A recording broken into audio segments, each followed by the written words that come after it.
Are you sick and tired of feeling like a hot potato in an oven when you're living in your RV during the summer?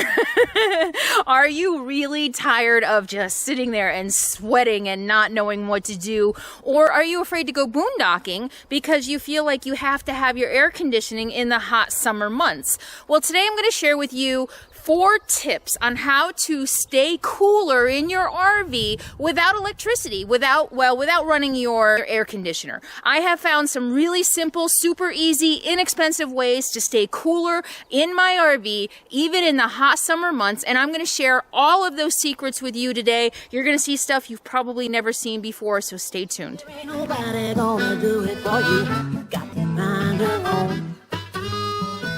Okay, so the first tip I'm going to give you is if you have been driving your rig. If you're driving around in hot weather and you go to park on your little spot of heaven on public lands, you're going to need to make sure all the heat from your engine isn't heating up your rig. And so there are a couple simple things I do to make sure this cools off as quickly as possible without heating up the rest of my rig. So the first thing I do, and you can feel, if you just go in here and feel the floor, I mean, there's just heat pouring out of engine compartment.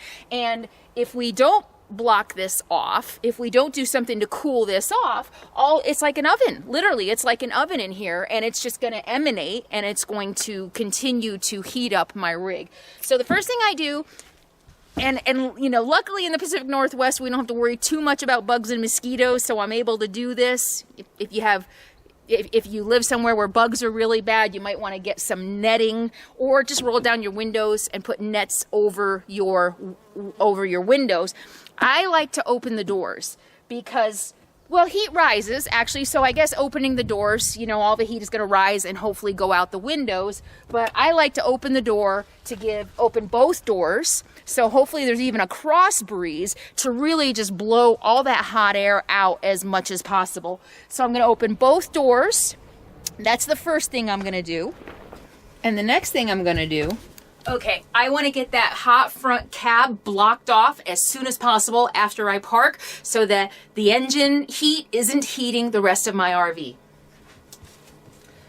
And I have this divider curtain. You would be amazed how much heat or cold this blocks out from the cab. It's a little bit lined, but not a lot. So if you wanted more, you could probably even do something a little thicker. A blackout curtain or something like that might even work really well. So not only am I going to block it, I'm going to put the cover on it. I really just want to trap all that hot air up in the cab so that it escapes out the doors and not in here. So with that up, all of the air is going to escape out the front and not back here. Now what you don't want to do, and you might be very tempted to do when you've been driving all day and you pull into camp, is you might want to go ahead and put the reflectix in the windshield, right? You're like, oh yeah, I don't want the heat coming through my windshield. Well, heat doesn't come through your windshield, it also doesn't go out. So basically what you'd be doing is if you put this in your windshield, as soon as you parked, while the engine is still hot, you're basically reflecting the heat back, right? Back into your rig or back into this area, because if you don't put this up, then it can actually, the windshield can help it escape. This blocks out heat, right? And if you put it in your windshield, when your cab is really hot, it really is just going to trap it in there. And you want as much of that heat to get out as quickly as possible. So I would not put the reflectix in your windshield until you know it is cool in there, cooler than your rig or as cool as your rig, and then you'll want to put this in your windshield to block any sun, any heat that might be coming through your windshield. If you are faced east, even your mornings are really, really hot and you don't want the sun beating in your windshield, at night you'll want to put this in your windshield before you go to bed so that it's not heating up the cab, but you definitely don't want to put it in as soon as you park. I can already feel how hot it is up there compared to back here. So that's an important tip if you've been driving all day.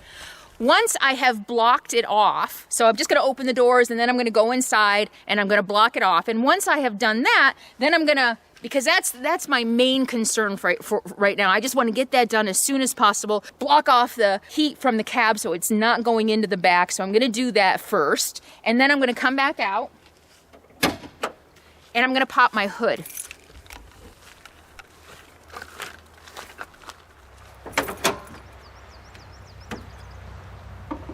And by popping the hood, I'm giving all of the heat from the engine another out, go out into the air instead of into the rig, and it'll cool off even faster.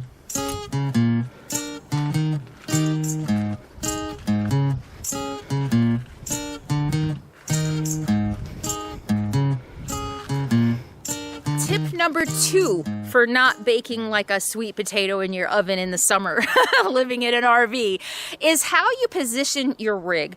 Now, I have seen different videos on this, and people do it a little bit differently than I do, and I'm going to explain to you why I choose the direction that I choose versus what other people choose. I like, when I can, to point my RV east. I've seen other videos of RVers who like to point their RV south. Now, again, this is in the North America, in the Northern Hemisphere. It might be different if you live in other parts of the world. But I like to point it east, and here's why. The sun rises in the east, sets in the west, and it goes a path in the Southern Hemisphere, right?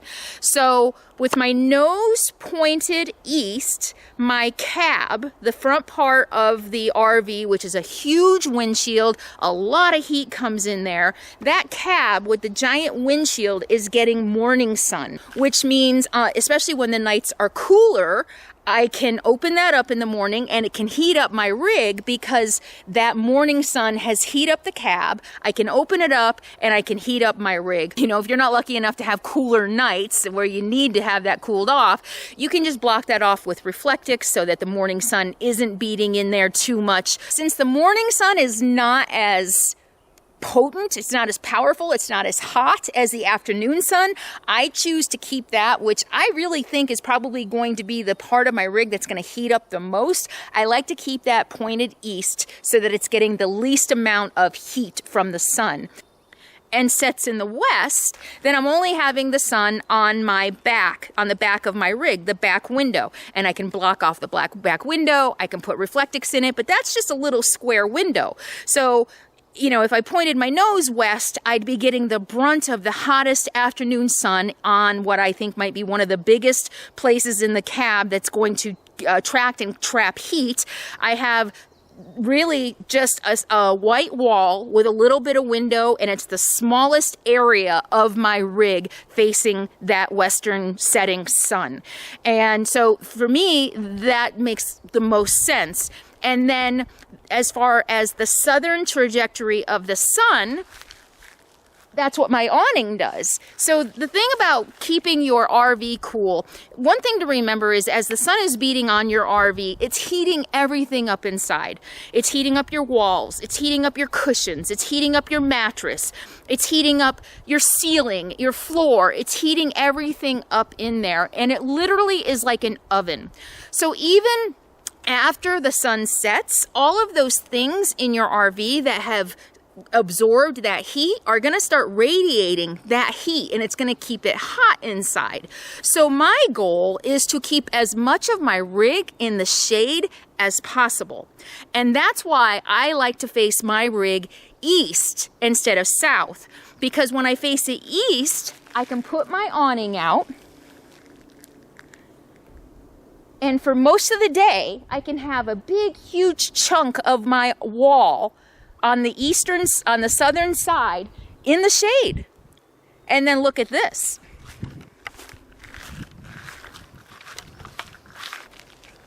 And check that out. The northern side of my rig is in the shade all day long.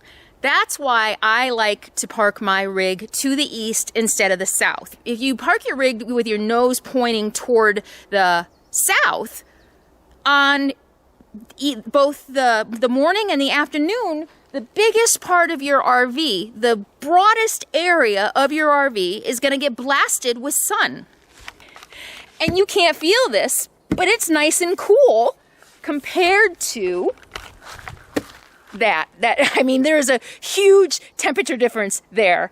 So I use the awning on the south side to keep as much shade on my RV as possible, while the other side is always in the shade. This is the north side. It's nice and cool. So this is not absorbing a ton of heat and a ton of sun that's gonna radiate even more heat to the inside of my RV all day. The sun is gonna set to the west, and like I was saying, it will eventually beat down on this, but this is like half the size and like a third of the windows that would be not only absorbing the heat, but also amplifying the heat. Windows, I think, amplify the heat, right? So to me, it makes more sense to put the smallest part of my rig with the fewest windows facing the afternoon sun, okay? And I can also move my awning throughout the day, depending on, like, in the morning, I might have to put the other side lower so that I'm optimizing the awning cover for the morning sun, because it's, you know, it's coming up at an angle. And so I come out here a couple times a day and I do kind of move the awning around. Once it starts to set in the west, this side will go even lower so that I can block it as much as possible. Again, the end goal is to keep the walls of the rig out of the sun so they're not absorbing and radiating heat inside my RV. So what you're looking for is not necessarily the shade on the ground. You're looking to shade your walls. You want to keep your walls as cool as possible so that it's not absorbing the sun. And I have a short awning. If I had a longer awning, the whole side of my rig would be in the shade on this south-facing side of my rig. But it's a good time to put Reflectix up in that window right there. And while we're talking about absorption of heat and sun, you want to make sure you open all of your windows. Windows attract and absorb a ton of heat. So I always make sure my windows are open and I'm not doubling. Right? If I have this closed, I'm literally doubling the amount of heat that is being absorbed into my RV from the outside sun. So if I close this, then I just have one pane that's absorbing heat and not two. Okay? Same in the front. If you can, you want to make sure you open your windows here so that you're not absorbing heat while the sun is beating on it. And remember, there's no right or wrong way to do any of these things. I'm simply sharing some of the things that I have found that work for me, and I hope that you will experiment and maybe use some of the tips I have used and find what works for you. All right, and my third tip is all about learning how to effectively use your fans. Now, I have fantastic fans. I've got 2 of them in my rig. It only had one when I bought it, and I had them install another one. And they are both 2-way, so I highly recommend getting 2-way fans. That means it can either suck the air out or suck the air in. And I use my fans constantly in warmer temperatures like this. The beauty of having the fan that reverses, that sucks the air out, is that I keep it running all day long, and the hottest air that rises to the ceiling is getting sucked out by that fan. And if I also turn on the one in the bathroom, then I get double action, and it actually stays pretty cool in here. But I also have the luxury now, because of my positioning east, I have the luxury of shade on this side and the luxury of shade on that side. So even though it's like 85, 90 degrees outside right now, I can feel the cross breeze of a cool breeze because there's shade here and there's shade here. So that's another secret. If it is really hot outside and you have one side in the shade, only one side in the shade, and you have a cool breeze coming from one direction, open up all the windows in that direction, close the windows, even though I just said that you should leave them open to minimize the absorption through the glass. But if you're super hot and you're desperate, maybe what you want to do is close those windows and put Reflectix on them, because what you want to do, now this is a really cool secret that I learned from Larry. I don't know if you watch. He was my landlord when I lived in Concord. I lived in an apartment, and he taught me how to do this with a high-powered fan instead of an air conditioner. You put the fan on so reverse so that it sucks the air out, and open all your windows on the coolest side of your rig, close all the other windows, and it's going to suck the air from those open windows through your rig. So ideally what you would want to do is, you know, open a window on the opposite side. Like my fan is here, this window right here, it's not going to suck the cool air very far. It's going to come in here and it's going to go right up there. However, if I just had my bathroom fan on and opened this window, it would suck the air, the cool air from here all the way through my rig and out my bathroom. So it would like literally be like a cold front, a cooler front going through my rig. Another thing that you can do, remember when I said that basically your rig acts like an oven? Everything in here absorbs heat during the day, and then it emanates that heat. Well, how many of you on hot days hate getting in your bed at night because it's super hot? Well, here's a trick. When it cools down at the end of the day, hopefully it cools down at the end of the day. I know some parts of the country you don't have it that good, but if it does cool down at the end of the day, here's what I do. I strip my bed, take all the blankets off, because remember, your mattress is absorbing heat all day. And if you keep your blankets on your bed, you're trapping all of that heat into your mattress, right? So I strip my bed when it's cooler outside, or you can even just not make it and it might be better off just never making it and keeping it stripped all the time. So strip it down, open the window, close every other window in the rig, and open the window by my bed, and turn on the fan over here so that it's sucking the cold air from this window across my bed and through my rig and out that window, cooling off my bed before I go to sleep. Is that genius or what? So that is a really excellent tip for if you have problems sleeping at night, if it's too hot and you can't figure out how to cool off your bed. I'm telling you, having fans, whether you live in a van or an RV, having these fans in here is a lifesaver. And finally, you're definitely going to want to have some of this on hand. You're going to want to use the Reflectix.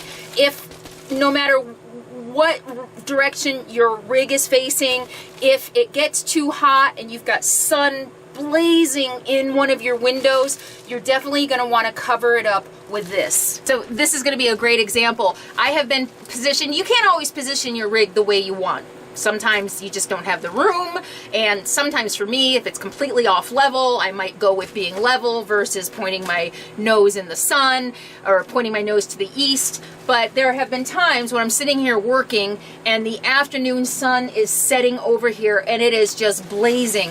I put this up on this window and I swear it can get as much as 10 degrees cooler in here just by blocking the sun coming in the window.